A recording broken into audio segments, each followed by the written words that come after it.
साहब के सामने पेश हुए थे। इमरान खान साहब पर जो नई दफात लगाई गई थी, उन नई दफात में भी उनकी 12 सितंबर तक जमानत मंजूर कर ली गई है। हुकूमत की जानिब से, हुकूमती इदारों की जानिब से किया यह गया है कि पहले जो ब्लंडर किया गया,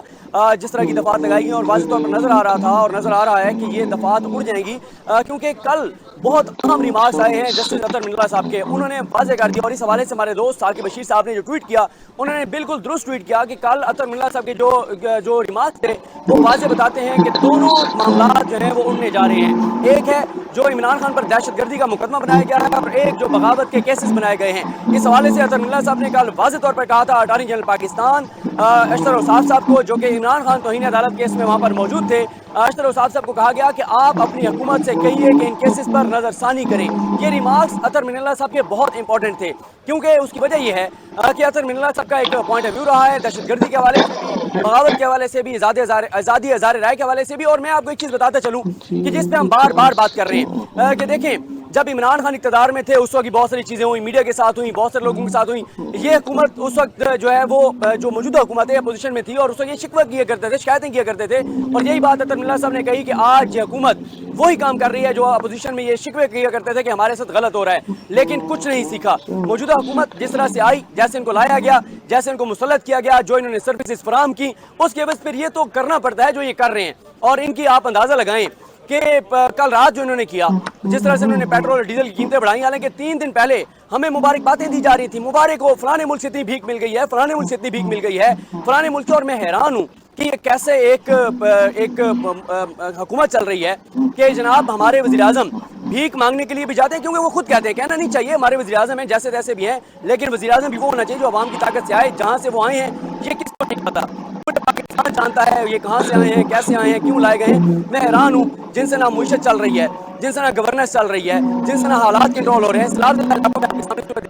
फिर क्या मकसद है इस हुकूमत को मुसल्लत रखने का, ये समझ से बालातर है। बहरहाल जब कोई चीज़ सामने आएगी तो पता चलेगा कि क्यों इनको मुसल्लत है वो रखा गया। तो अब आप अंदाज़ा लगाएं कि इन्होंने जिस तरह से आपको बता रहा था कि इन्होंने ये जो सारा कुछ, और वो मरीम नवाज साहब देखिए सैलाबज़दा इलाकों में जाकर आवाम से पिछले 4 माह में 300 से 400 अरब आवाम की जेबों से इन्होंने निकाल लिया, और अब वहाँ जाके 20-20 रुपए के जो वो जूस वाले डब्बे हैं वो बांटती फिर रही हैं। यानी 400 अरब आप लोगों की जेब से निकाल कर और 30-40 लाख रुपए के जूस के डब्बे बांट के आप दिखा रहे हैं कि आपको आवाम का बड़ा दर्द है। वो मियाँ साहब जी नाराज होकर चले गए मीटिंग से, मियाँ साहब उठ के चले गए। वो रात फिर लोगों ने ठीक कहा ना कि रात भी वो नाराज होकर उठ के चले गए थे, पहले वो टैंकी भरवा लाए थे। तो ये आवाम को बेवकूफ़ समझते हैं, ये आवाम जो है इनके वो लोग जो इनके बेनिफिशरीज हैं मीडिया में वो जरूर बता रहे हैं कि जी बड़ा जरूरी था पेट्रोल बढ़ाना, डीजल बढ़ाना, लेकिन इस वक्त आवाम की जो सूरत हाल है, जाके बाजारों में देखें, जो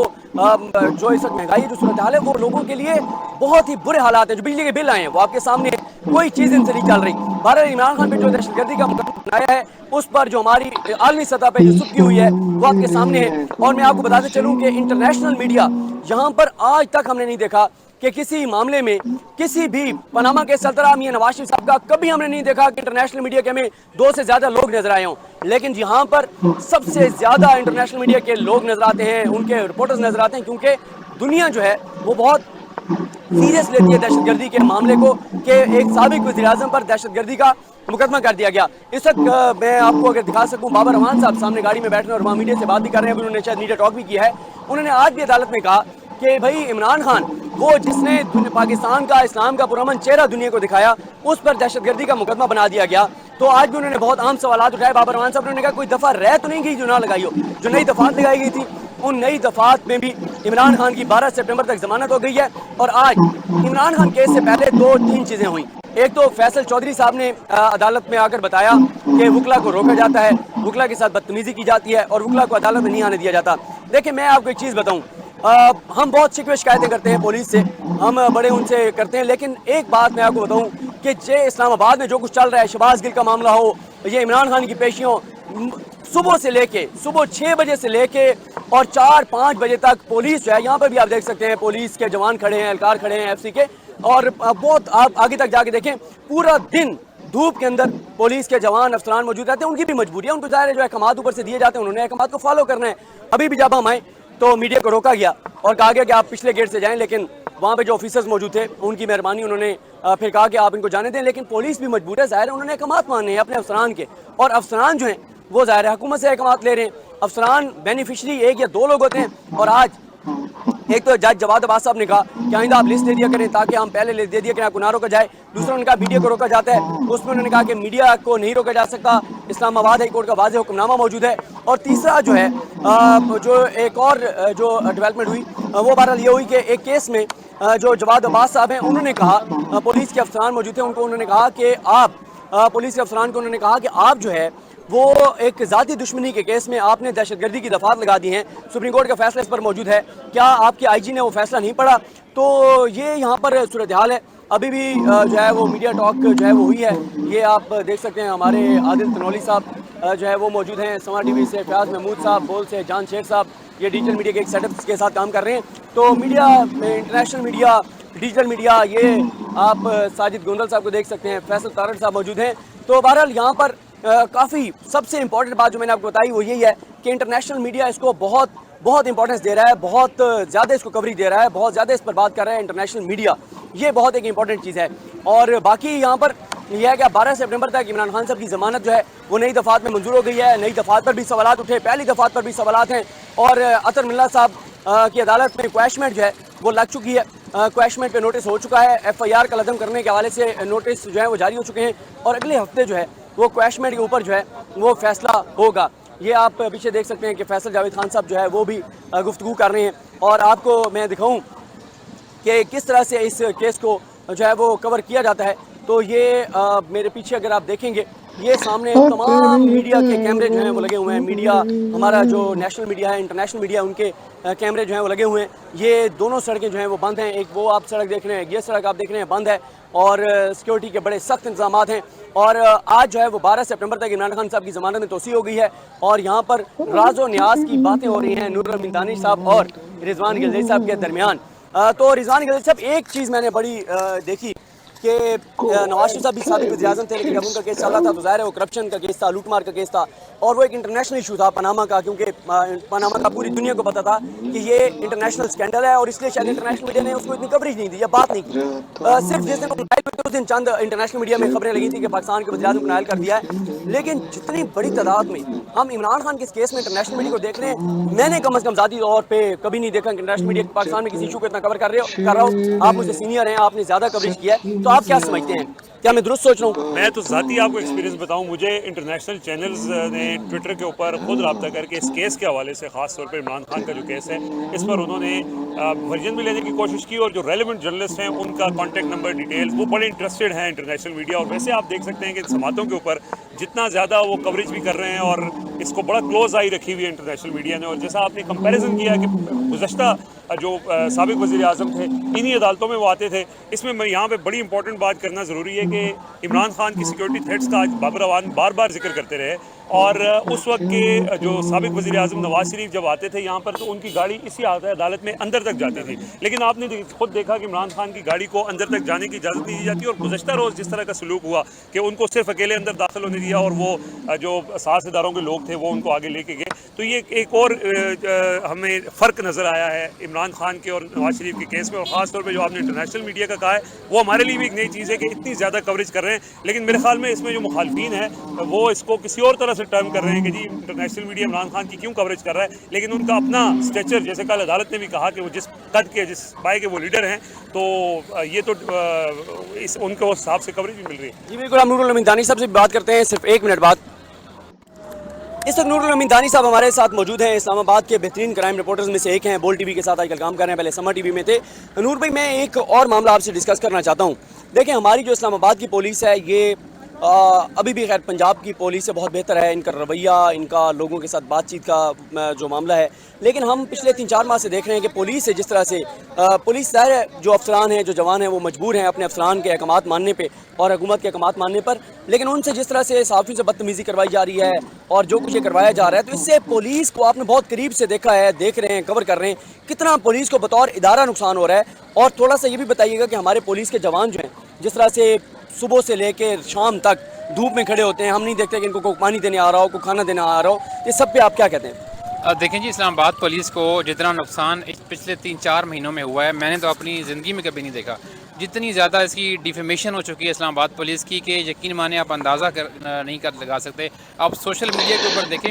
इस्लामाबाद पुलिस जो है वो तो आप सबको गुड मॉर्निंग का मैसेज आप देखें ना 6 महीने पहले रोज़ लगाते थे, अब वो तक नहीं लगाते। गुड मॉर्निंग लगाते हैं, लोग नीचे से अजीब-ओ-गरीब कमेंट्स करना शुरू करते हैं। तो इदारे को सोचना चाहिए कि भाई हम ऐसा क्या कुछ कर रहे हैं कि पहली दफ़ा इस्लामाबाद में इस तरह हो रहा है कि लोग नफ़रत कर रहे हैं। तो इनको सोचना चाहिए कि आवाम के साथ रवैया ठीक रखें, और बाकी मीडिया के साथ जो रवैया होता है वो आपके सामने है। और यूँ लगता है कि पता नहीं यहाँ पर कोई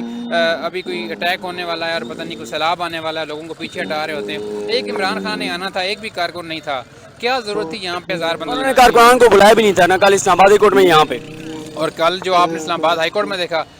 इस्लामाबाद हाई कोर्ट का आपको पता है सारे इतने रेस्टोरेंट्स, होटल्स और पूरा रेजिडेंशियल एरिया है, पूरे एरिया को बंद कर देते हैं और उसके बाद जाके जनाब जी वो पेशियाँ होती हैं। और लॉ एंड ऑर्डर की सूरत हाल कल अवैस कियानी का ट्वीट आपने देखा होगा, एक ही जगह से ब्लू एरिया में 4 दिन में 4 मुसलसल उसी जगह से डकैती हुई हैं। और मेरे एक दोस्त ने मुझे उस दिन फ़ोन करके बताया कि ब्लू एरिया से 4 दोस्तों का फ़ोन, अब ब्लू एरिया एक सिक्योर एरिया है, मतलब बिल्कुल रेड जोन के साथ है, और वहाँ से वो उनके फ़ोन चोरी हो रहे हैं, डकैतियाँ पड़ रही हैं, कोई लॉ एंड ऑर्डर है नहीं, और पुलिस का सारा फोकस। अच्छा, कल हम जब इस्लामाबाद हाई कोर्ट में पुलिस के कुछ लोगों से मैं बात कर रहा था, मैंने कहा कि ये इस्लामाबाद पुलिस का ये मयार नहीं है, ये स्टैंडर्ड नहीं है जिस पे ले आए हैं। तो उन्होंने ऑफ द रिकॉर्ड ये बताया कि यार ऊपर जो अफसरान आते हैं उनकी पॉलिसी को हमें फॉलो करना पड़ता है, हमारा क्या कसूर है। तो ये ऊपर वाले जो आए हुए हैं लेकिन मेरा एक आइडिया है, मैं जाते जाते ये आइडिया ज़रूर देना चाहता हूँ। अगर आप दोनों इतफाक़ करें तो इतना बता दिएगा कि आप इतफाक़ करते नहीं करते। मैं इस्लामाबाद के शहरियों से ज़रूर कहता हूँ कि पुलिस का रवैया यहाँ बहुत बेहतर था, अब वो भी मजबूर हैं। जो खासतौर पर नाके में खड़ा जवान है वो मजबूर है अपने ऑफिसर्स की बात मानने से, और ये हालात ऐसे चल रहे हैं कि ये अफोर्ड नहीं किया जा सकते कि वो नौकरी छोड़ के कुछ और काम करें। बहुत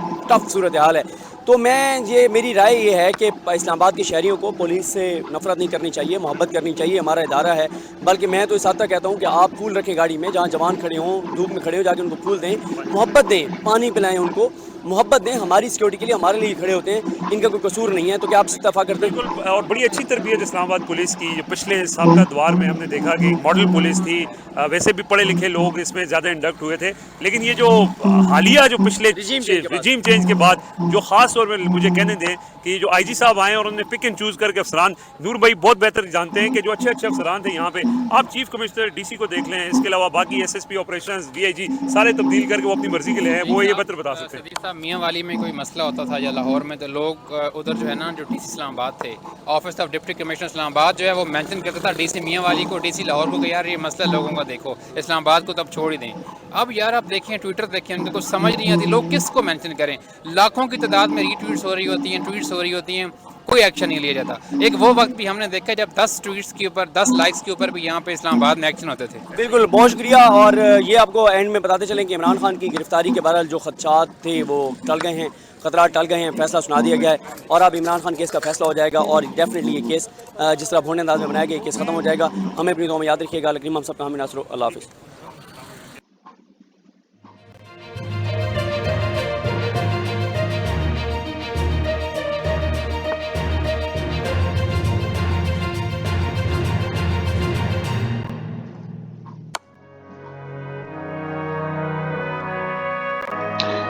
बड़े बेमुरौवत हैं ये हुस्न वाले, इन्हें दिल लगाने की कोशिश न करना। मेरे दिल के जख्म को नींद आ गई है, इन्हें तुम जगाने की कोशिश न करना। बड़े बेमुरौवत हैं ये हुस्न वाले, इन्हें दिल लगाने की कोशिश न करना। मेरे दिल के जख्मों को नींद आ गई है, इन्हें तुम जगाने की कोशिश न करना। बड़ी बेमुरौवत है ये हुस्न वाले।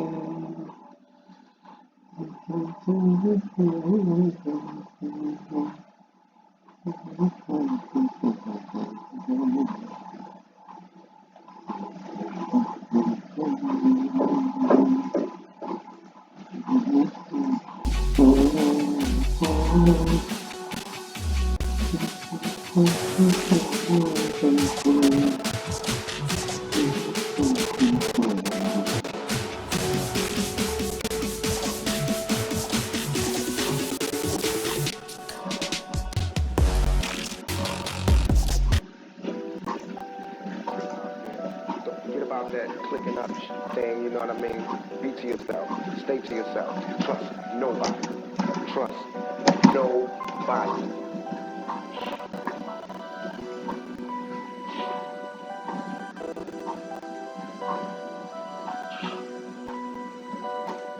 ਹੋ ਚੁੱਪ ਕੀਤੇ ਸਾਰੇ ਜੋ ਸੀ ਕਰਦੇ ਸਕੌਫ ਨਾਲ ਐਵੇਂ ਬੂਸੋਵਾਲ ਪੂਰਾ ਏਰੀਏ ਚ ਖੌਫ ਕੱਢੂ ਵੇਂਗੇ ਐਵੇਂ ਫੋਕੀ ਨਹੀਂ ਬਲਿੰਗ ਚੁੱਪ ਜੱਟ ਬੈਠਾ ਨਹੀਂ ਓ ਐਵੇਂ ਕਰੀ ਪਿਸਿਆ ਲਈਏ ਮੁੱਲ ਦੇ ਵਿਊ ਸ਼ੋਆਂ ਬਾਹਰ ਆ ਕੇ ਉੱਡ ਕੇ ਕਰੀ ਤੇ ਆ ਚੇਂਜ ਨਹੀਂ ਓ ਰੈਮ ਬਦਲੇ ਕੱਢੇ ਕਈ ਨੇ ਵਹਿਮ ਬਦਲੇ ਨਾ ਯਾਰ ਹੋਏ ਚੇਂਜ ਬਸ ਟਾਈਮ ਬਦਲੇ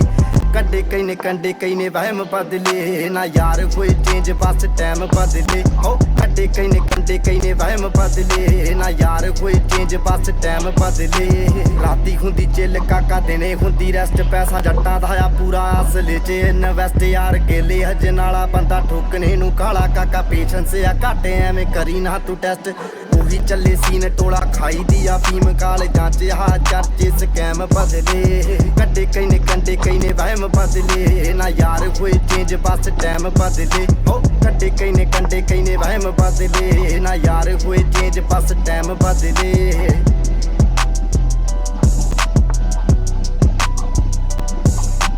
ਕਾਲੀ ਹੱਦ ਨਾਲ ਹੀ ਕਾਲੀ ਰੇਂਜ ਬੱਲੀਏ ਜੀ ਵੈਗਨ ਸੀ ਪਹਿਲਾਂ ਕੀਤੀ ਚੇਂਜ ਬੱਲੀਏ ਸਕਵੈਂਜਰ ਜੀ ਅੱਖ ਜੇ ਵੀ ਰੱਖਾਂ 4 ਲੱਖ ਕਈ ਨੇ ਉੱਡਦੇ ਛਲਾਰੂ ਸਾਡੀ ਰਹਿਮ ਬਦਲੇ ਕੱਢੇ ਕਈ ਨੇ ਵਹਿਮ ਬਦਲੇ ਨਾ ਯਾਰ ਹੋਏ ਚੇਂਜ ਬਸ ਟਾਈਮ ਬਦਲੇ ਹੋ ਕੱਢੇ ਕਈ ਨੇ ਵਹਿਮ ਬਦਲੇ ਨਾ ਯਾਰ ਹੋਏ ਚੇਂਜ ਬਸ ਟਾਈਮ ਬਦਲੇ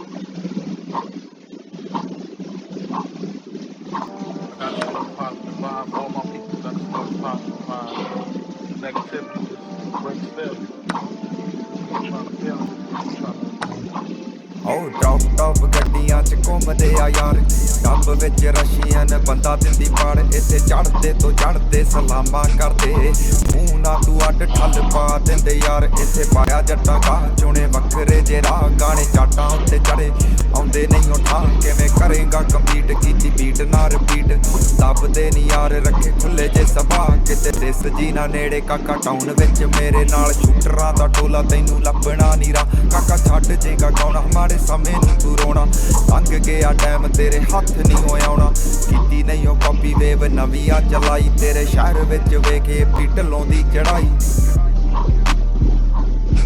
ਤੇਰੇ ਸ਼ਹਿਰ ਵਿੱਚ ਵੇਖੇ ਢਲੋਂ ਦੀ ਚੜਾਈ ਉਹ ਕਹਿੰਦੇ ਜੱਟ ਦੀ ਗਰਾਰੀ ਬਿੱਲੋ ਹੁੰਦੀ ਬੜੀ ਮਾੜੀ ਯਾਰ 5-7 ਨਾਲੇ ਅੱਖ ਹੁੰਦੀ ਝਾੜੀ ਤੇਰੇ ਸ਼ਹਿਰ ਵਿੱਚ ਗੇੜਾ ਸਾਡਾ ਇੱਕੋ ਹੀ ਬਥੇਰਾ ਲਾਗੇ ਲੱਗਣੀ ਨਹੀਂ ਬਿੱਲੋ ਐਂਟੀਆਂ ਦੀ ਢਾਣੀ ਗੱਲ ਝੂਠ ਨਾ ਤੂੰ ਜਾਣੀਏ ਖਰਾ ਗਿਆ ਪੁਰਾਣੀ ਇਹ ਲੱਡੂਆਂ ਦੀ ਢਾਣੀ ਮੂਰੇ ਲਾਊ ਬੰਦੇ ਖਾਣੀ ਜਦੋਂ ਇੱਕ ਵਿੱਚੋਂ ਲੰਗੀ ਇਹਨਾਂ ਮੰਗਣਾ ਨਹੀਂ ਪਾਣੀ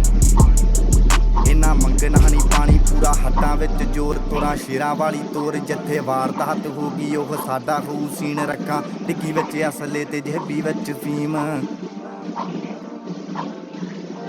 ਟੌਪ ਗੱਡੀਆਂ ਚ ਘੁੰਮਦੇ ਆ ਯਾਰ ਡੱਬ ਵਿੱਚ ਰਸ਼ੀਅਨ ਬੰਦਾ ਦਿੰਦੀ ਪਾੜ ਇੱਥੇ ਚੜਦੇ ਤੋਂ ਚੜਦੇ ਸਲਾਮਾਂ ਕਰਦੇ ਮੂੰਹ ਨਾ ਤੂੰ ਅੱਡ ਠੱਲ ਪਾ ਦਿੰਦੇ ਯਾਰ ਇੱਥੇ ਪਾਇਆ ਜੱਟਾਂ ਕਾ ਚੁਣੇ ਵੱਖਰੇ ਜੇ ਰਾਹ ਗਾਣੇ ਚਾਟਾਂ ਉੱਤੇ ਚੜੇ ਆਉਂਦੇ ਨਹੀਂ ਉਠਾ ਕਿਵੇਂ ਕਰੇਗਾ ਕੰਪੀਟ ਕੀਤੀ ਬੀਟ ਨਾ ਰਿਪੀਟ ਦੱਬਦੇ ਨਹੀਂ ਯਾਰ ਰੱਖੇ ਖੁੱਲੇ ਜੇ ਸਭਾ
up in this motherfucker. Deadly ਆ ਜ਼ੋਨ 47 ਨੇ ਕੋਲ ਭੁੱਲ ਕੇ ਤੂੰ ਮਰਜੀ ਨਾ ਸ਼ਹਿਰ ਜੱਟਾਂ ਦੇ ਡੈਡਲੀ ਆ ਜ਼ੋਨ 47 ਨੇ ਕੋਲ ਭੁੱਲ ਕੇ ਤੂੰ ਮਰਜੀ ਨਾ ਸ਼ਹਿਰ ਜੱਟਾਂ ਦੇ ਫੇਮ ਦੇਖ ਪਿੱਛੇ ਪਿੱਛੇ ਲੱਗੀ ਦੁਨੀਆ ਨੀਵਿਆਂ ਨੂੰ ਝਾਕ ਕੋਈ ਨਹੀਂ ਪੁੱਛਦਾ ਦੁਨੀਆ ਤੂੰ ਜਿੱਤਣ ਦੀ ਗੱਲ ਕਰਦਾ ਪਿੱਤਲ ਨੂੰ ਦੇਖ ਕੇ ਕੋਈ ਨਹੀਂ ਰੁਕਦਾ ਗੋਲੀਆਂ ਦੀ ਲਾ ਦੂੰ ਝੜੀ ਗੰਨ ਬੈਠਾ ਲੋਡ ਕਰੀ ਮੌਤ ਨਾਲੋਂ ਪਹਿਲਾਂ ਇਹ ਅਸੂਲ ਜੱਟਾਂ ਦੇ ਡੈਡਲੀ ਆ ਜ਼ੋਨ 47 ਨੇ ਕੋਲ ਭੁੱਲ ਕੇ ਤੂੰ ਮਰਜੀ ਨਾ ਸ਼ਹਿਰ ਜੱਟਾਂ ਦੇ ਡੈਡਲੀ ਆ ਜ਼ੋਨ 47 ਨੇ ਕੋਲ ਭੁੱਲ ਕੇ ਤੂੰ ਮਰਜੀ ਨਾ ਸ਼ਹਿਰ ਜੱਟਾਂ ਦੇ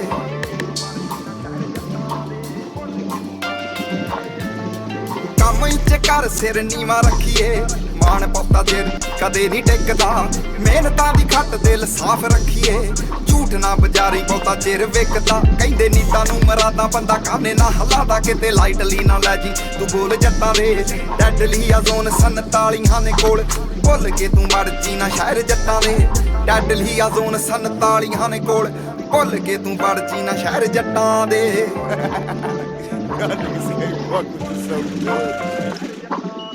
ਗੱਲ ਮੂੰਹੋਂ ਗੱਡੀ ਨੂੰ ਆਸਰੇ ਚਾੜੀਏ ਨਾ ਮਾਤੜ ਬੰਦੇ ਤੇ ਕਦੇ ਰੋਬ ਮਾਰੀਏ ਗਿਣਤੀ ਦੇ ਰੱਖਿਆ ਦੀ 4-5 ਯਾਰ ਬਹੁਤੀ ਨਾ ਮਟੀਰ ਨੂੰ ਆਸਰੇ ਚਾੜੀਏ ਤੇਰਾ ਮਾਝੇ ਚੋਂ ਆ ਯਾਰ ਤਾਈਓ ਕੱਬੇ ਆ ਵਿਚਾਰ ਹਸਲ ਨਾ ਰਲਦੇ ਅਸੂਲ ਜੱਟਾਂ ਦੇ ਡੈਡਲੀ ਆ ਜ਼ੋਨ 47 ਨੇ ਕੋਲ ਭੁੱਲ ਕੇ ਤੂੰ ਮਰਜੀ ਨਾ ਸ਼ਹਿਰ ਜੱਟਾਂ ਦੇ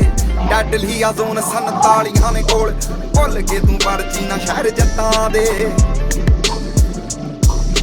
ਭੁੱਲ ਕੇ ਤੂੰ ਮਰਜੀ ਨਾ ਸ਼ਹਿਰ ਜੱਟਾਂ ਦੇ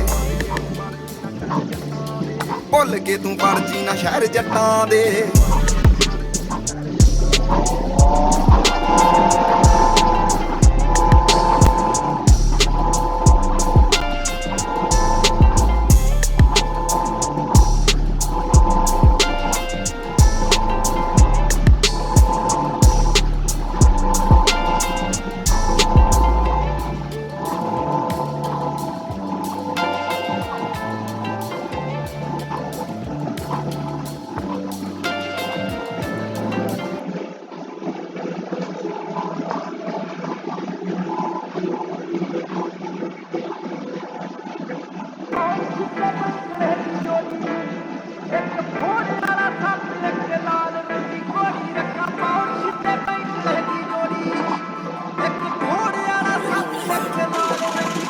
ਵਿੱਡੋ ਮੇਕਰ ਦੇ ਨਾਲ ਦੀ ਕੀ ਰੀਸ ਆਵਾਜ਼ ਨਾਲ ਤਲਾਂ ਵਿੱਚੋਂ ਕੱਢ ਦਿੰਦੀ ਚੀਜ਼ ਟਾਇਰਾਂ ਦੀ ਤਬਾਹੀ ਜਦ ਛੱਡੀ ਦੀ ਆ ਬੋਲੇ ਉੱਤੋਂ ਖਾਤੀ ਹੁੰਦੀ ਫੀਮ ਵਾਲੀ ਰੂੜੀ ਰੱਖਾ ਪੌਰਸ਼ ਤੇ ਬੈਂਟਲੇ ਦੀ ਜੋੜੀ ਇੱਕ ਫੋੜੇ ਵਾਲਾ ਸੱਪ ਇੱਕ ਲਾਲ ਰੰਗੀ ਘੋੜੀ ਰੱਖਾ ਪੌਰਸ਼ ਤੇ ਬੈਂਟਲੇ ਦੀ ਜੋੜੀ ਇੱਕ ਫੋੜੇ ਵਾਲਾ ਸੱਪ ਇੱਕ ਲਾਲ ਰੰਗੀ ਘੋੜੀ ਮਟਾਈ ਦਾ ਤੂੰ ਪੁੱਛ ਦੇਖੀ ਮੁੱਲ ਮਾੜਾ ਤਾੜਾ ਬੰਦਾ ਕਿੱਥੇ ਕਰ ਜੂਗਾ ਭੁੱਲ ਚੱਕ ਚੱਕ ਅੱਡੀਆਂ ਦੇਖਦੇ ਸੀ ਲੋਕੀ ਜਦੋਂ ਤੁਹਾਡੇ ਘਰ ਹਲਦੀ ਮੈਂ ਮੋੜੀ ਉਹ ਰੱਖਾ ਪੌਰਸ਼ ਤੇ ਬੈਂਟਲੇ ਦੀ ਜੋੜੀ ਇੱਕ ਫੋੜੇ ਵਾਲਾ ਸੱਪ ਇੱਕ ਲਾਲ ਰੰਗੀ ਘੋੜੀ ਰੱਖਾ ਪੌਰਸ਼ ਤੇ ਬੈਂਟਲੇ ਦੀ ਜੋੜੀ ਇੱਕ ਫੋੜੇ ਵਾਲਾ ਸੱਪ ਇੱਕ ਲਾਲ ਰੰਗੀ ਘੋੜੀ ਪਾਣੀ ਵਾਂਗੂ ਕੈਸ਼ ਮੁੰਡੇ ਕਰਦੇ ਫਲੋ ਗੱਡੀਆਂ ਨੇ ਤੇਜ ਕੰਮ ਰੱਖੀਏ ਸਲੋ ਖਾਤੇ ਜਦੋਂ ਫੁੱਲ ਅਸੀਂ ਦੱਬੀਏ ਵੀ ਕਿਉਂ ਕੀਤੀ ਜੱਟਾਂ ਵਾਲੀ ਕਰੀਦੀ ਨੀ ਥੋੜੀ ਉਹ ਰੱਖਾ ਪੌਰਸ਼ ਤੇ ਬੈਂਟਲੇ ਦੀ ਜੋੜੀ ਉਹ ਰੱਖਾ ਪੌਰਸ਼ ਤੇ ਬੈਂਟਲੇ ਦੀ ਜੋੜੀ ਇੱਕ ਫੋੜੇ ਵਾਲਾ ਸੱਪ ਇੱਕ ਲਾਲ ਰੰਗੀ ਘੋੜੀ ਰੱਖਾ ਪੌਰਸ਼ ਤੇ ਬੈਂਟਲੇ ਦੀ ਜੋੜੀ ਉਹ ਰੱਖਾ ਪੌਰਸ਼ ਤੇ ਬੈਂਟਲੇ ਦੀ ਜੋੜੀ ਇੱਕ ਫੋੜੇ ਵਾਲਾ ਸੱਪ ਇੱਕ ਲਾਲ ਰੰਗੀ ਘੋੜੀ ਰੱਖਾ ਪੌਰਸ਼ ਤੇ ਬੈਂਟਲੇ ਦੀ ਜੋੜੀ ਇੱਕ ਫੋੜੇ ਵਾਲਾ ਸੱਪ ਇੱਕ ਲਾਲ ਰੰਗੀ ਘੋੜੀ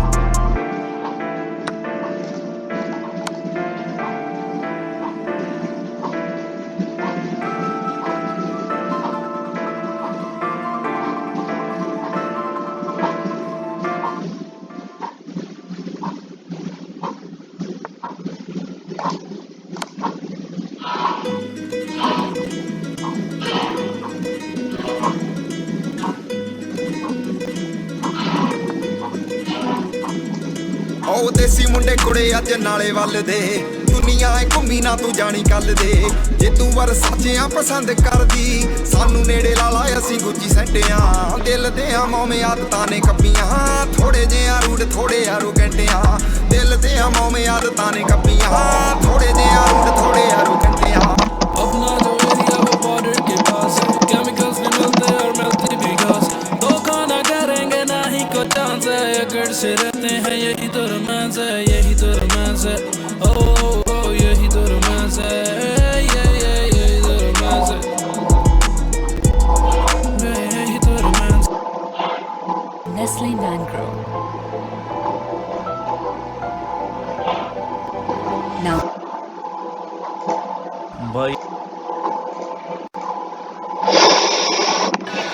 जान देख ले और बच्चा बच्चा करे जेते मार देख ले पहला उड़ते लफाफे आसमान देखे ते फिर मुझसे पिटो चढ़िया तूफान देख ले ते फिर मुझसे पिटो चढ़िया तूफान देख ले yo the kid हिंदी विचों मूसा बोलदा है आउट लुक चो बोले कनेडा नहीं असी साउथ दी वेट च जाउंदे आ साडा लिविंग स्टाइल ही है टेढ़ा नहीं बस्ता ना बौटी कजदे नहीं सिद्धा हिक्कां दे विच बजदे नहीं असी बुकदे नहीं सिर गैरां दे अम्माड़ी जगदी हिंद कुड़ा मेरा टिप्पियां दे विच पिंड कुड़े मुंडे फैने कुड़े शहरां दे अम्माड़ी जगदी हिंद कुड़ा मेरा टिप्पियां दे विच पिंड कुड़े मुंडे फैने कुड़े शहरां दे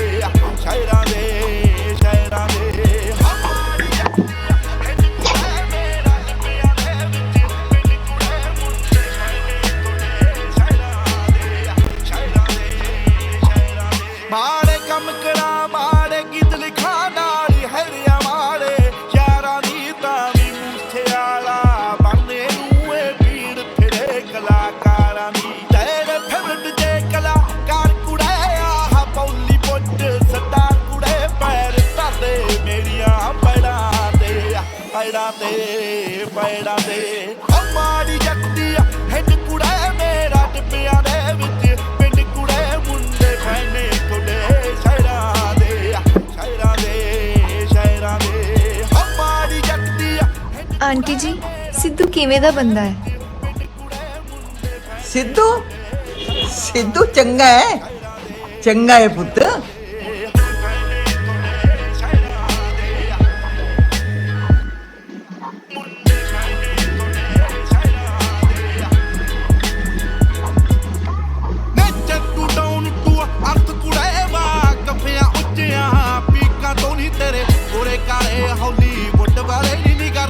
मेरे ते अमरीका तो सच्चे भी मनते फैक्ट कुड़े गीता ते करन रिएक्ट कुड़े नहीं जट दौड़े पौंदा कैरां दे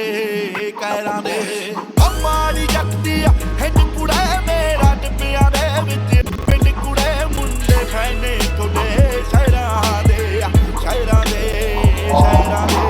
अम्माड़ी जगदी हिंद कुड़े मेरा टिप्पियां दे विच पिंड कुड़े मुंडे शहरां दे कोई बड़े खास कराने नहीं निकले आ पिंडा बस्तियां चों नहीं मेरी अपनी तां कोई हस्ती नहीं मेरा खौफ दिखेंदा हस्तियां चों पिट्टी विच दंदे रोल कुड़े मेरी कलम चों निकले बोल कुड़े नहीं जिवें डंग हुंदे ने जयरां दे तुसी चाह पियो पता नहीं क्यों लोग ओनू माड़ा कही जांदे